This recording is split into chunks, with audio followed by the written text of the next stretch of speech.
Buenas tardes. Bienvenidos y bienvenidas a todas y a todos al seminario anual de EAPN España, Retos del Bienestar Social en un nuevo modelo de sociedad. Muchas gracias por acompañarnos, muchas gracias Lehendakari, muchas gracias diputada, muchas gracias alcalde de Bilbao, muchas gracias por su presencia, pero también y por supuesto por su colaboración. Arratsaldeon, ongi etorri, EAPNeko estatuko mintegira. Eskerrik asko gurekin etortzeagatik. Lehendakaria, diputatua, alkatea, eskerrik asko, zuei ere. Me ha salido menos mal de lo que yo esperaba. Así que...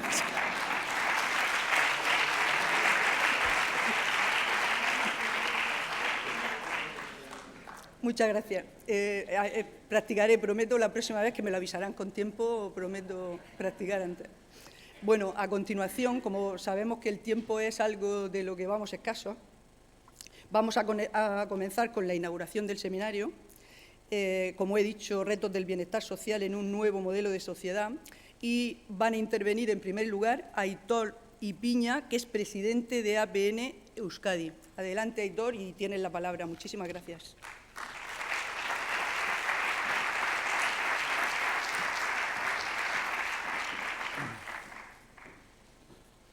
Arratsaldeon, buenas tardes, autoridades, compañeros y compañeras de EAPN. En nome da EAPN Euskadi, douvos a benvida a este seminario.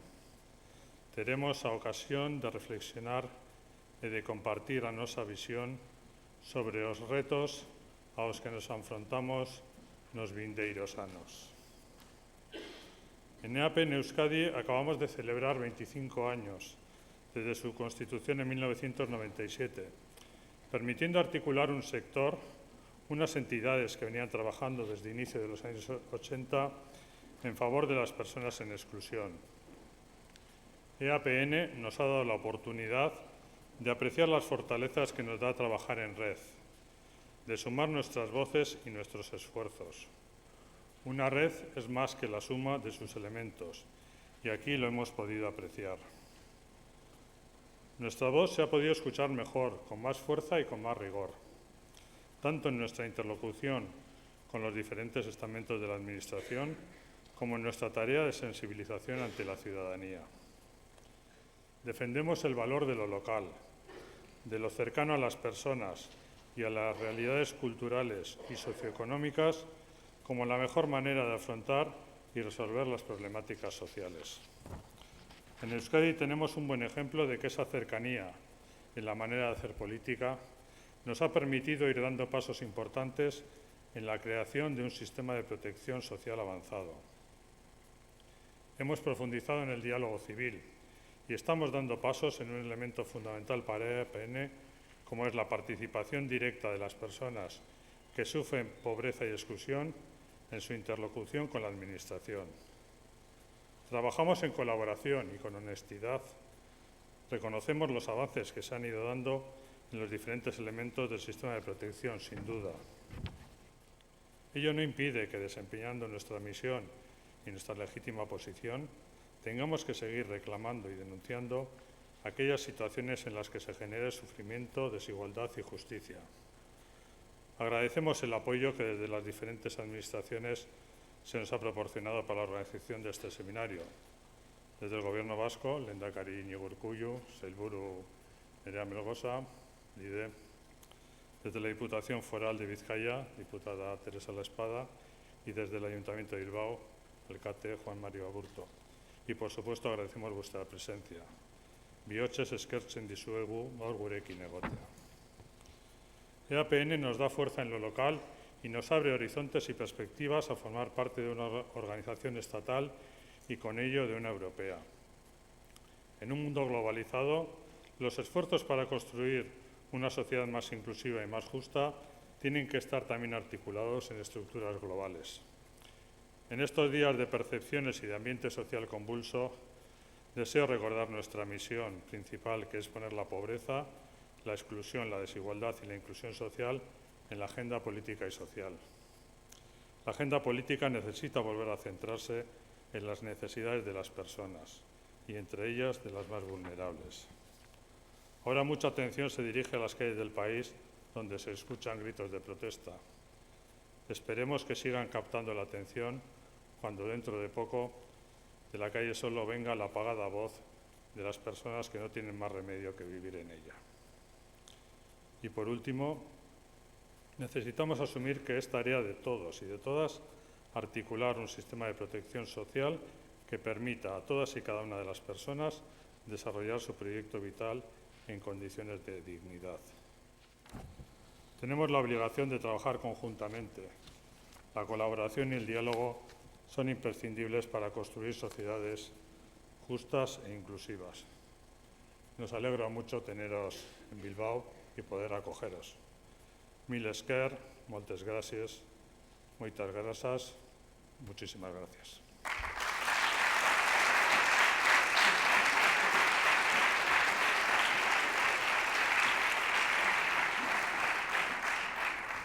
Muchas gracias, Aitor. Seguimos con el acto de bienvenida e inauguración y a continuación tiene la palabra nuestro anfitrión, el alcalde de Bilbao, Juan Mari Aburto, y suya es la palabra. Adelante.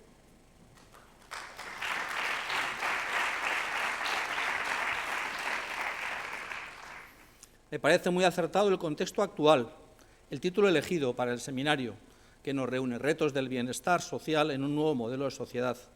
Me lleva a la idea de situaciones complejas, problemas complejos que exigen soluciones complejas. Además, parece en primer lugar que deberíamos ponernos en las hipótesis de peor evolución de estos problemas y soluciones para desde esa radicalidad poder afrontar retos de menor gravedad.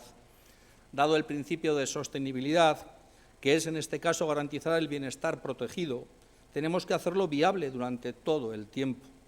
Lo sostenible se sitúa en el plano de los valores, en el plano normativo, pero ¿cómo lo hacemos viable? En segundo lugar, si me permiten la osadía, deberíamos plantearnos quizá la modificación en parte del lema del seminario y retitularlo como retos institucionales del bienestar social en un modelo de sociedad todavía no diagnosticado, o sí diagnosticado, y es una sociedad peor que la que teníamos antes de la pandemia, más individualista. Por tanto, como sociedad y como institución, tenemos serios y complejos retos que no son fáciles de gestionar, de abordar. Vivimos en un mundo que genera una realidad polarizada, fragmentada y desigual que es inaceptable y, por tanto, no nos gusta. Como decía el antropólogo Michel Aguier, tenemos el riesgo de consolidar dos grandes categorías mundiales. Por un lado, un mundo limpio, sano y visible. Por el otro, un mundo de restos residuales, oscuros, enfermos e invisibles.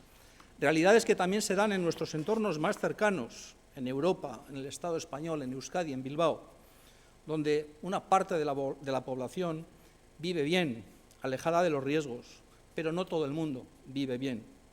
Y hay sectores o instalados en la pobreza real o en manifiesta vulnerabilidad que no soportaría los embates de algunos acontecimientos que podrían trastocar la débil normalidad cotidiana.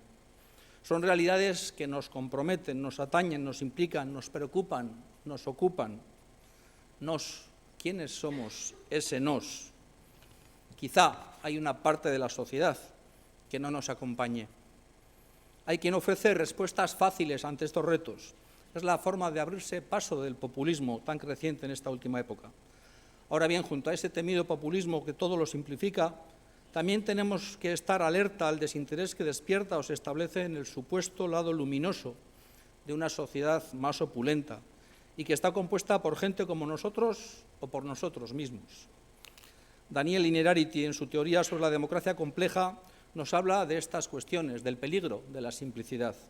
Se suele decir que una buena descripción de la realidad es el punto indispensable para luego poder generalizar con sentido y para intentar poder elaborar las políticas públicas que resulten acertadas. En esa tesitura, sabiendo que tenemos problemas, serios problemas, y que no hay respuestas fáciles, ¿qué hacemos? Quien me conoce sabe que siempre he mantenido el argumento de que hay que estar cerca de las personas. Si no puedes ayudar a veces, siempre estar cerca. Y sobre todo estar cerca de quien sufre. Y si se puede, sufrir con ellos.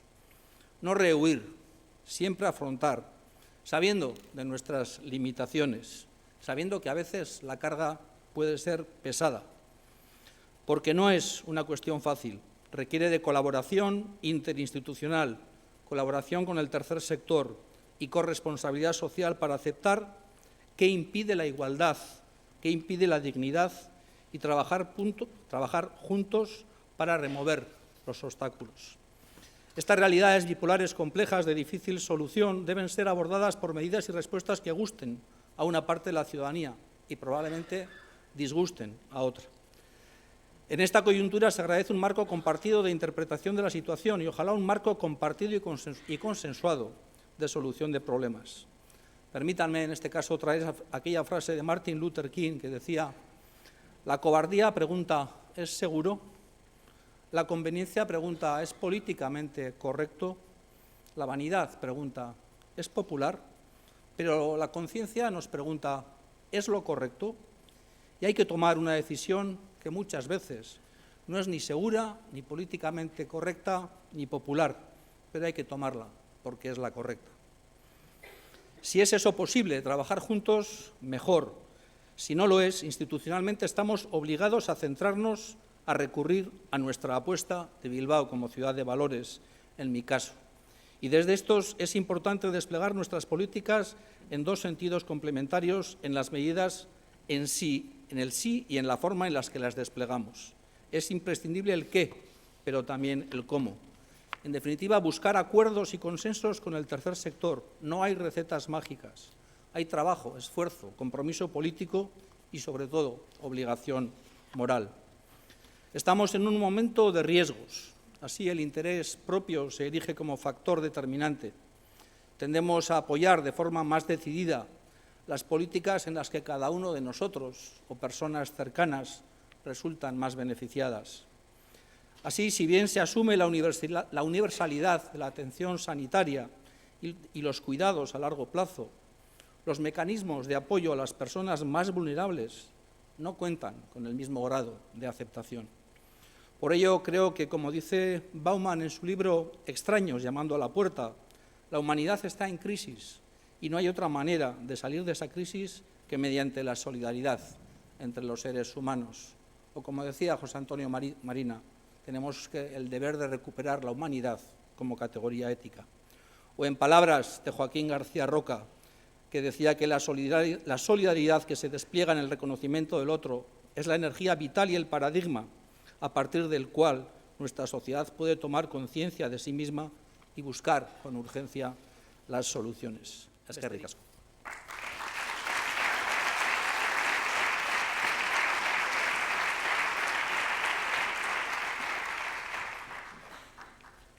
Muchas gracias, alcalde. Muchas gracias por acogernos en su ciudad, pero sobre todo por mostrarnos su sensibilidad con los colectivos más vulnerables. Muchas gracias.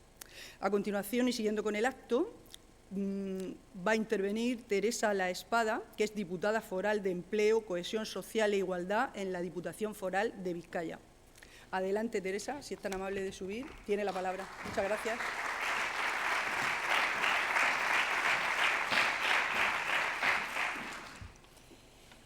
Lehendakari jauna, alkate jauna, EAPNeko presidenteak, agintariok, arratsalde on guztioi.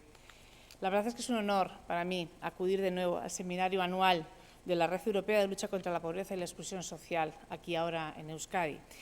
Y quiero felicitarles por la labor fundamental que desempeñan y mostrarles mi absoluto compromiso, el compromiso de la Diputación Foral de Vizcaya, para contribuir a la consecución de ese objetivo, la erradicación de la pobreza y de la exclusión social.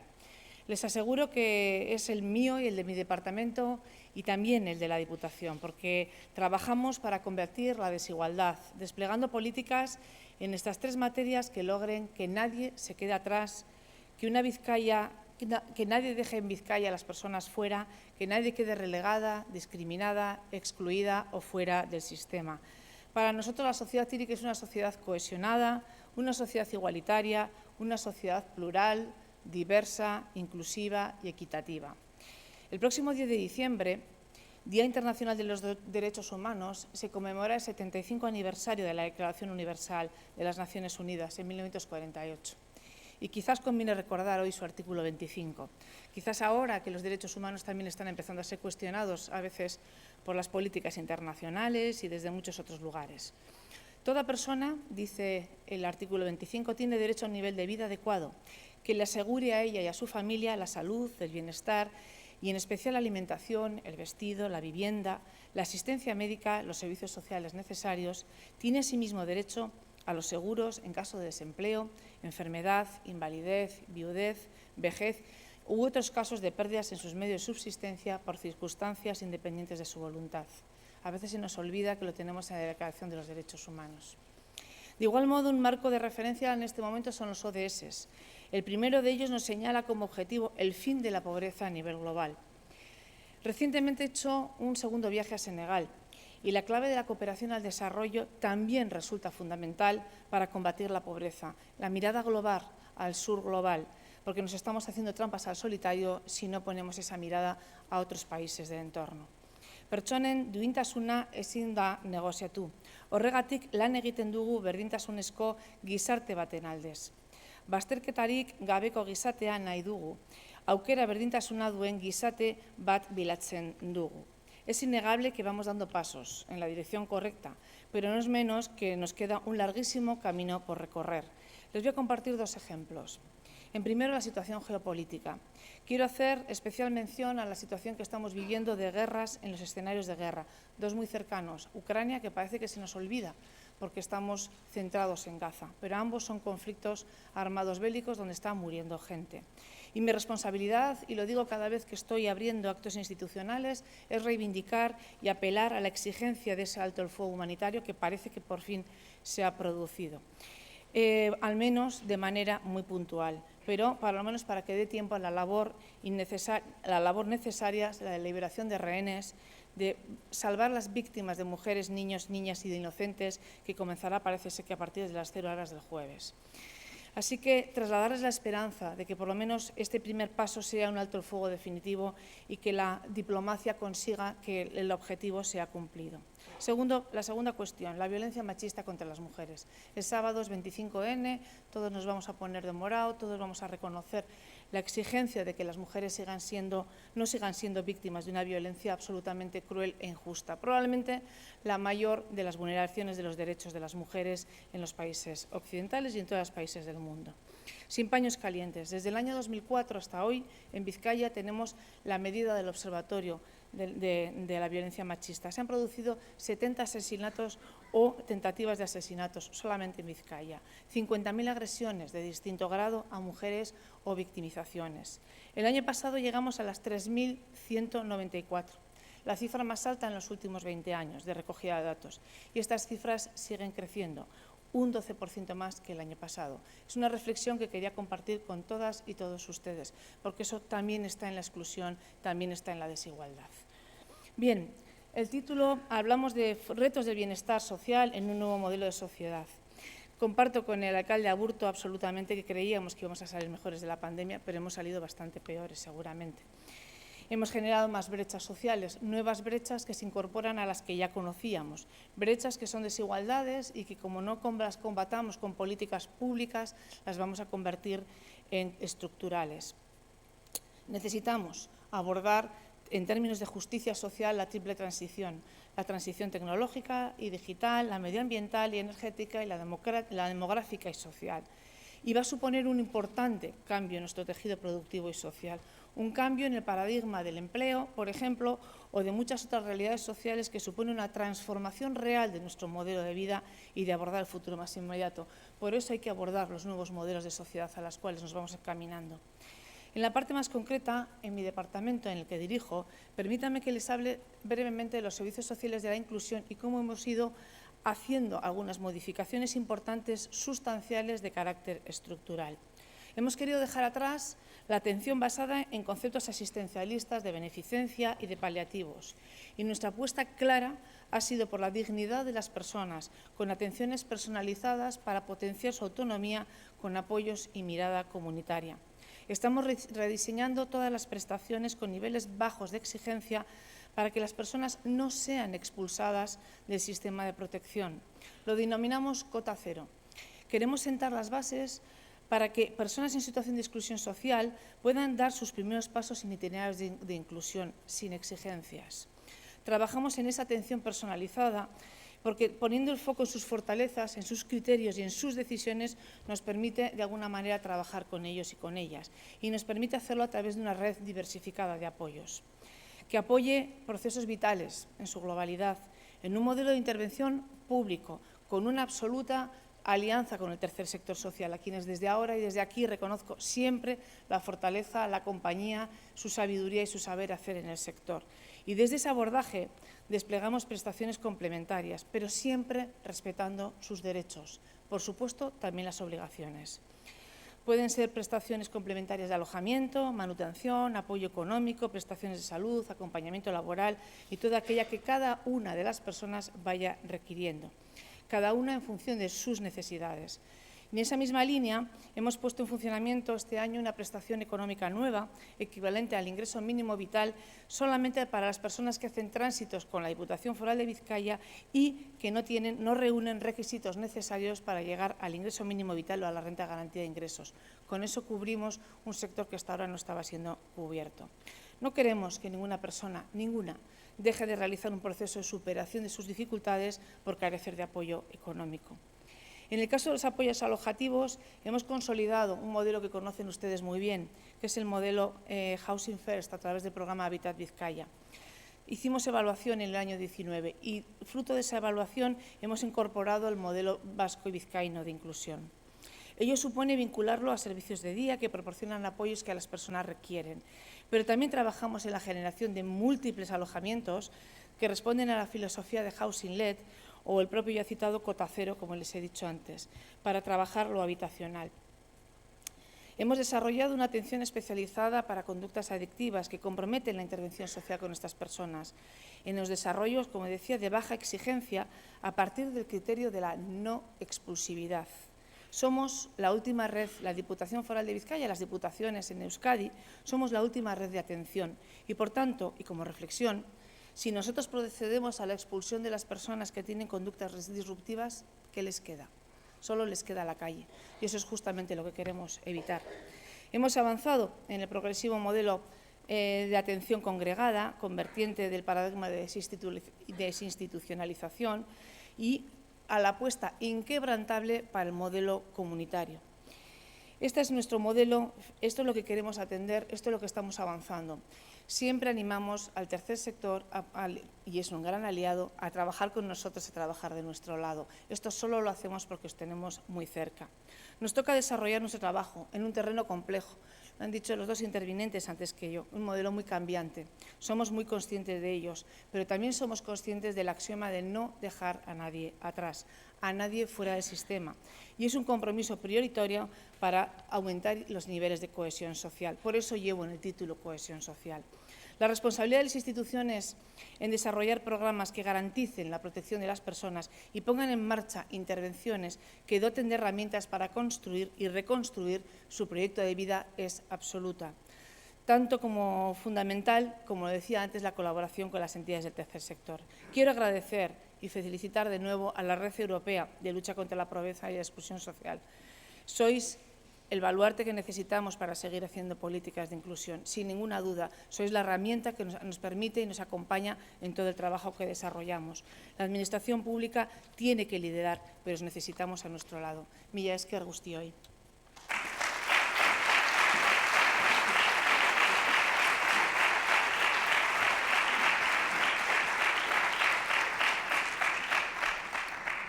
Muchas gracias, diputada. Muchas gracias, Teresa, por su colaboración desde la Diputación con el tercer sector, con las entidades y organizaciones del tercer sector, pero también por recordarnos la Declaración de los Derechos Humanos y el objetivo número 1 de desarrollo sostenible, que es la erradicación de la pobreza. Hay que insistir, como bien decía, porque no se nos olvida, pero aún así estamos muy distraídos. Así que muchísimas gracias.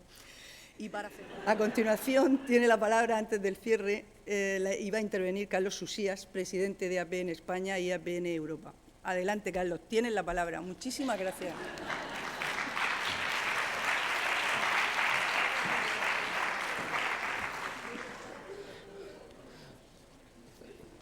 El año que viene hay elecciones en la red.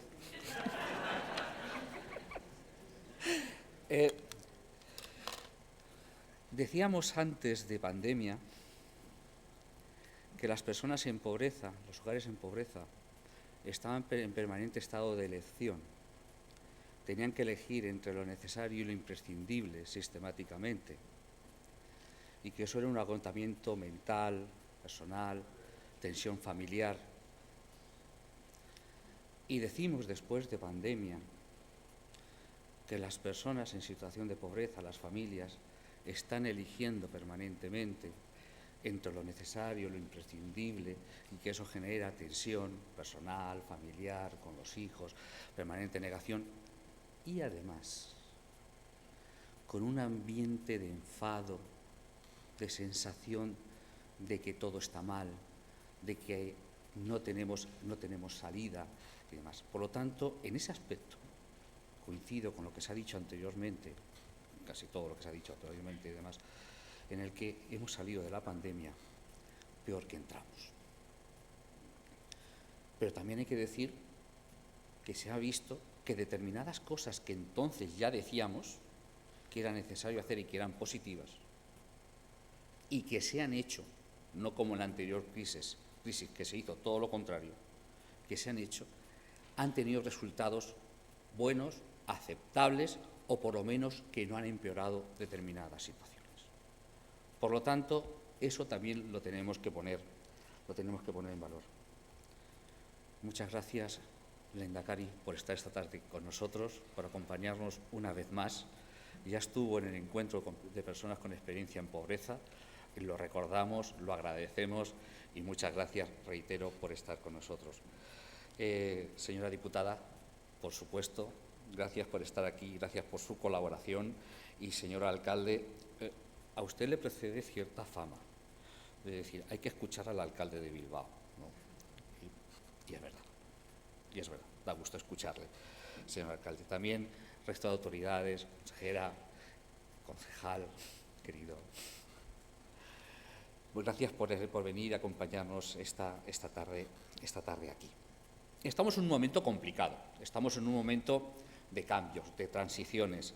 Estamos en un momento en el que estamos viendo que incluso las entidades sociales que nos considerábamos protegidas de los ataques, éramos el sector bueno de la sociedad, donde qué majos, qué bien, empezamos a ver cómo también se nos ataca directamente por lo que hacemos y por lo que decimos, ¿no? Y tenemos que ver como entidades cómo tenemos que seguir defendiendo nuestras misiones, nuestros compromisos y nuestro compromiso, por supuesto, nuestro compromiso con las personas en mayor situación de vulnerabilidad. Lo he dicho ya algunas veces.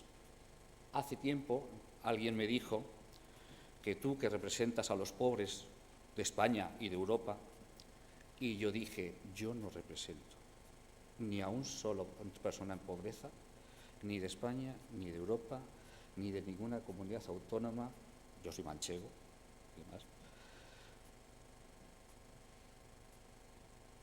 Es que iba a decir una cosa.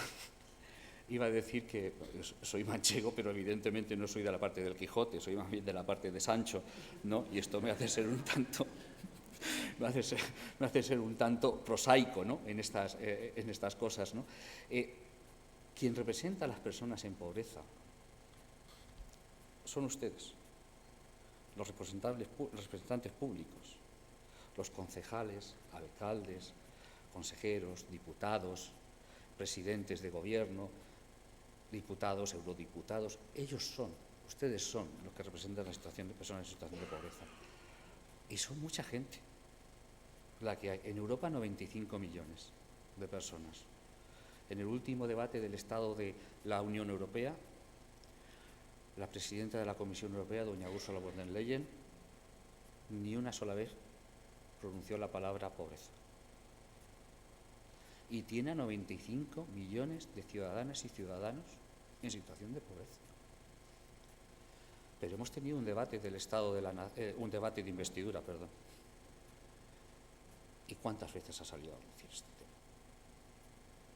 Como organización tenemos la responsabilidad de poner en el centro de la agenda política estos temas. Habitualmente, lo he dicho muchas veces también, se nos dice que se lleva el tema de la pobreza en el corazón. Y nosotros lo agradecemos mucho. Pero el tema de la pobreza nos interesa mucho que se lleve también en la cabeza y en la Ley General de Presupuestos. Eso ayuda mucho. Y lo del corazón encanta. Pero si el corazón va acompañado de esos elementos, son importantes. Y si va acompañado con unas estrategias claras de actuación, de protección a la ciudadanía, y no solamente con el mantra que tenemos, que es cierto, de que las políticas sociales son una inversión, sino que van acompañados de una convicción de que las políticas sociales, la política de protección social, son también motor de desarrollo, también ayudan a que se desarrolle la sociedad, será mucho más fácil combatir determinados discursos que nos estamos encontrando últimamente, discursos del odio y discursos que responsabilizan a las personas en situación de pobreza de su propia situación, lo cual no quiere decir que haya que eximirlos de compromisos y de obligaciones. Pero sí es cierto que tenemos que tener unas estrategias para que esto no ocurra y no confundir mensajes, no confundir lo que son medidas necesarias de paliar la pobreza y la exclusión social, el sufrimiento que generan, las dificultades que generan, confundirlas con políticas de erradicación de la pobreza que van más allá. Exclusivamente las políticas de protección que tienen que ver también con las políticas de empleo, que tienen que ver con las políticas de vivienda, que tienen que ver con las políticas económicas, con las políticas fiscales, etc. Hay un vocablo en los Objetivos de Desarrollo Sostenible que han firmado un montón de gobiernos y a nivel estatal, tanto el gobierno del señor Rajoy como los gobiernos del señor Sánchez los han mantenido. El señor Rajoy los firmó y todos los demás los han ido ratificando, que son los Objetivos de Desarrollo Sostenible, que también se han mencionado aquí hace un instante, pero hay un vocablo que hablamos de coherencia de políticas. Y eso es importante, porque si hacemos lo contrario, con una mano hacemos una cosa y con la otra hacemos lo contrario, nos estamos engañando a nosotros solos. Y es necesario que exista esa coherencia de políticas. Y en estos momentos vemos que cuando hablamos de pobreza, es una política de Estado, es una política de gobierno, no es una política exclusivamente de una consejería, de una concejalía o de un ministerio. Es una implicación de distintas acciones, de distintos ámbitos de la administración. Porque cuando hablamos de pobreza estamos hablando de garantía de rentas, y la garantía de rentas tiene que ver con el empleo, un empleo digno, suficiente y que el salario te permita estar fuera del ámbito de la pobreza. O unas pensiones que no te lleven a las situaciones de pobreza. ¿No? Unas rentas mínimas que te permitan verdaderamente tener un nivel de dignidad de vida. Y ya no digo que sea fuera de la pobreza, pero por lo menos fuera de la pobreza severa. Porque el ingreso mínimo vital, lo he dicho muchas veces, no saca de la pobreza ni a una sola persona. Pero es que no está diseñado para eso. Está diseñado para afrontar, y puede ser un buen elemento para afrontar la pobreza severa, pero para eso hay que mejorarlo. Y claro, hablar de estas cosas aquí en Euskadi es un poco más complicado, porque cuando llega el ingreso mínimo vital, Euskadi estaba mucho más arriba de por donde llega el ingreso mínimo vital. Pero es verdad que en otras comunidades autónomas ha multiplicado, no sabemos por cuánto, ¿no?, la cantidad de personas que se han podido ser atendidas, que han llegado a tener mayores recursos y demás. Por eso es tan importante que desde comunidades autónomas, como el caso de Euskadi, ¿no?, se explique, se cuente, y ya ha ocurrido en algún seminario que hemos hecho, hace poco en Tarragona, ¿no?, cómo se articulan, cómo se van articulando, cómo se trabaja esa correlación con la renta del Estado, pensando en las personas, pensando en mejorar a las personas. Son necesarias medidas también, como decía, de gobierno, porque eso afecta también a la sanidad.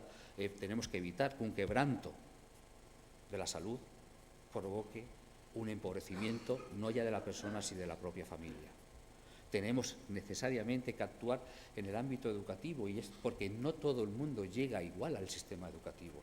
El sistema educativo intenta hacer elementos de homogeneización en respecto a las condiciones, no a las personas, pero se llegan a situaciones muy distintas. Por lo tanto, es muy importante poder actuar también, incluso con el propio tercer sector, en esos elementos previos o que hay externas al propio sistema educativo, pero que influyen mucho en él, para evitar la transmisión intergeneracional de la pobreza. Y esto que he dicho del sistema educativo y que he dicho del ámbito del empleo con calidad, es necesario porque estamos viendo que cuando hemos dicho que el empleo es el principal instrumento inclusivo, no solamente tenemos un 14% de personas, de trabajadores pobres, o dicho de otra manera, el 33% de las personas en pobreza tienen empleo, o diciendo otro dato, 19% de los titulados superiores son pobres, están en pobreza, titulados superiores. Esto está muy reñido con lo que hemos venido defendiendo durante muchos años. Algo está pasando, algo estamos haciendo mal. Las políticas de vivienda, como he comentado, son esenciales. Y, por supuesto, como he terminado diciendo, unos servicios sociales públicos que permitan verdaderamente el acceso, unos servicios sociales de ciudadanía. Cuando llegan ayudas a las familias, ese dinero no se queda en las familias. Ese dinero va al entorno comunitario, mejora la situación de las familias, pero ayuda al desarrollo económico, porque se va directamente al comercio de proximidad, al gasto en proximidad. Por lo tanto, tenemos que ver también cómo la lucha contra la pobreza es una estrategia de desarrollo económico, una estrategia de crecimiento, ¿verdad? Un crecimiento mucho más sostenible. Es imposible poder perseguir la justicia social si no tenemos esta visión más holística, más general, de cómo actúa la pobreza y cómo podemos afrontarlo, ¿no? Porque para combatirla, para poder luchar contra ella, tienen que ponerse en coordinación todas las estructuras públicas que tenemos, con la colaboración del tercer sector. Pero nosotros somos colaboradores, incluso diría yo que necesarios, pero la responsabilidad es pública. Y ahí hay que trabajar entre todos. Y es verdad que en muchos casos, además, todos los datos que sacamos anualmente dejan claro cómo Euskadi, por ejemplo, ha estado siempre en la cabeza, junto con la Comunidad Foral de Navarra, en los índices de pobreza más bajos, no solamente ya de todo el Estado, sino de la propia Unión Europea. Verdaderamente está en unos niveles que son buenos. Pero también tenemos el reto, por muy bien que lo estemos haciendo, donde sea, tenemos el reto que nos apuntaba la diputada, y es que es la erradicación de la pobreza. Y eso nos implica absolutamente a todos. Y vuelvo a decir, los objetivos de desarrollo sostenible es compromiso de país y es compromiso de la Unión Europea. Por lo tanto, a todos nos llama y todos lo tenemos que hacer. Y esto lo tenemos que hacer como red. Somos una red especialmente territorial. Antes de empezar el acto lo comentaba un momento con el señor Lehendakari, con el alcalde, con la diputada, consejera y demás. Somos una red muy territorial. Y no es casualidad. Las competencias, gran parte de las competencias que tienen que ver con las políticas de protección, con estas políticas que he mencionado, son competencias de los territorios, son competencias de las comunidades autónomas. No se puede plantear elementos, ¿no?, que vayan contra esa realidad. Tenemos que ser realistas. Y yo creo que EAPN en esto nos comprometemos con las administraciones, señor Lehendakari, por supuesto, con el Gobierno vasco, con la Diputación de Vizcaya, con el Ayuntamiento, por supuesto, nos comprometemos a trabajar en esa dirección, sabiendo de dónde están las competencias, sabiendo dónde están las responsabilidades, porque claro, la gente habla de las competencias, pero eso significa responsabilidad. Y eso es especialmente importante, ¿no? Y sabemos que hay también responsabilidades del Estado y responsabilidades de la Unión Europea. Esta red, que es una red europea, es una red estatal y una red que está en todos los territorios del Estado, es una red que se compromete a trabajar conjuntamente con los gobiernos europeo, nacional, de las comunidades autónomas y, por supuesto, a trabajar con el resto de la sociedad. Somos más de 8.000 organizaciones sociales en EAPN. 140 delegadas y delegados han venido hoy a Bilbao para discutir durante estos 2 días y medio, ¿no?, sobre cuál es el modelo, cómo tenemos que avanzar en un nuevo modelo que afronte los nuevos retos de la nueva sociedad que nos estamos encontrando. Una sociedad en permanente cambio, es decir, de aquí no vamos a sacar recetas para siempre, vamos a sacar, ¿no?, posibilidades de trabajo, de acción, pensadas para la evolución que estamos viendo en estos momentos, sabiendo que lo que hoy podamos defender, posiblemente dentro de 2 años tendremos que corregirlo, tendremos que mejorarlo y tendremos que hacer alguna otra cosa. No podemos escribir las cosas en piedra, porque eso nos llevaría simplemente a equivocarnos. Pero sí es cierto que necesitamos dar mensajes, primero, de optimismo. Se pueden hacer muchas cosas. Y luego mensajes racionales. En el encuentro de participación de personas en pobreza de Gijón, ahí salió me acuerdo la intervención de un hombre que, claro, nosotros siempre hemos defendido que tiene que estar la atención directa, personal, en los servicios públicos y demás. Y es verdad, y lo seguimos defendiendo.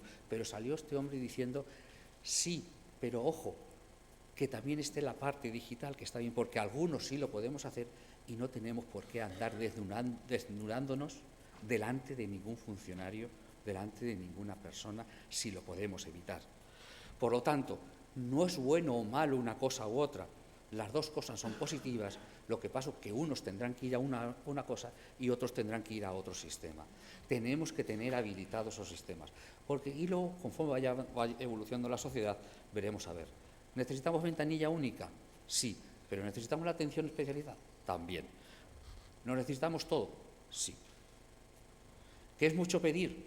Creo que no, pero ¿es el reto es grande? Eso es verdad. Pero para eso, señoras y señores concejales, diputados, consejeros, señor presidente, alcalde, para eso están ustedes, que sabemos que lo quieren hacer, que lo pueden hacer y desde luego les puedo asegurar, y esto con toda la fuerza, el compromiso y la colaboración de la Red de Lucha contra la Pobreza y la Exclusión Social, creo que en Euskadi, en el Estado y por supuesto en Europa. Muchas gracias, eskerrik asko.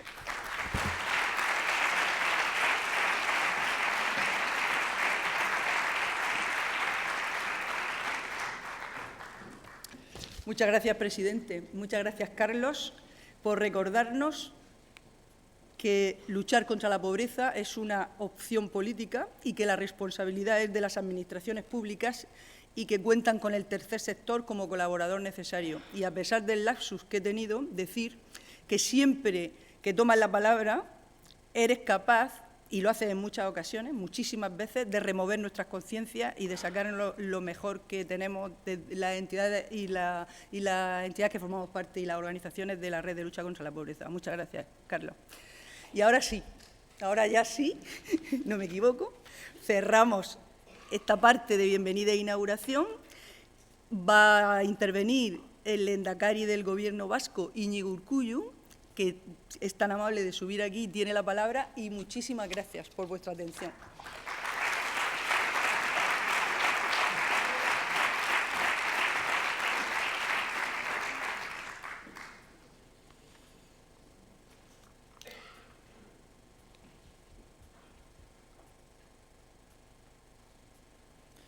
Alkate jauna, foru diputatua, sailburua eta sailakideok, baita Bilboko udaleko ordezkariok, EAPN-ren Euskadiko buru eta arduradun, eta baita Espainiako eta Europako buru, jaun Andreok, arratsaldeon. Rosa, no sabía que eras la vicepresidenta de Euskadi.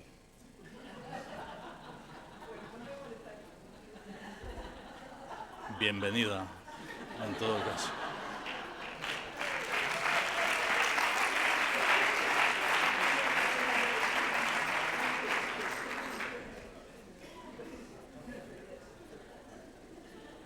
De Murcia, ¿no?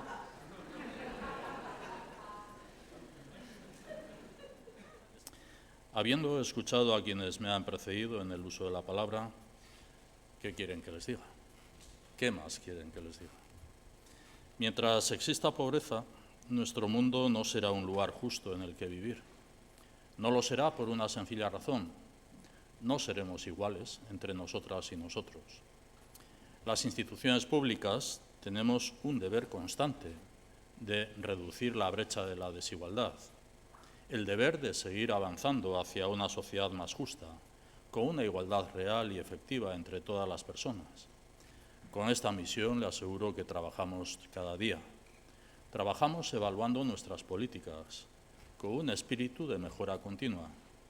Trabajamos incrementando nuestra inversión en las políticas sociales para la ciudadanía, no nuestro gasto, sino nuestra inversión. Estamos avanzando.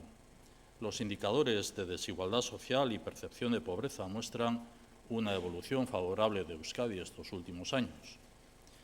La tasa de riesgo de pobreza se encuentra 6 puntos por debajo de la media europea. Nos situamos entre los 3 países de la Unión Europea con menor tasa de pobreza. Un 92% de la población vasca vive alejada de la pobreza y mejoramos la media europea. El riesgo de pobreza grave se ha reducido al 4,9%. Euskadi ha pasado del 10º al 9º puesto en Europa en el índice Gini.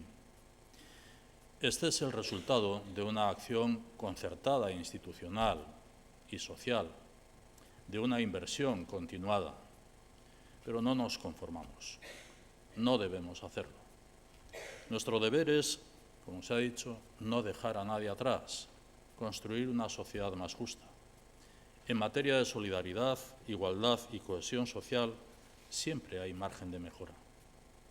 La sociedad vasca se transforma y para seguir avanzando en cohesión debemos seguir adaptando nuestras respuestas a las nuevas realidades. El sinhogarismo resulta de factores como la exclusión residencial o los flujos migratorios. Por eso, desde la colaboración público-social, hemos puesto en marcha el programa Trapezistac y estamos construyendo la estrategia contra la exclusión residencial grave. De igual modo, la pobreza infantil resulta del impacto combinado del género, el origen y la edad. Su rostro es hoy el de una niña, niño o adolescente en una familia monomarental o migrante. Para responder con vuestra participación, estamos concluyendo la estrategia de garantía infantil de Euskadi, alineada con la garantía infantil europea. La transición demográfica y social, la incorporación de personas migrantes, nos plantea el reto de avanzar en igualdad y cohesión en una sociedad vasca que es la más diversa de la historia. Estamos seguros también de que este seminario será también una ayuda, una colaboración para las instituciones también en ese camino de la igualdad. Eskerrik asko.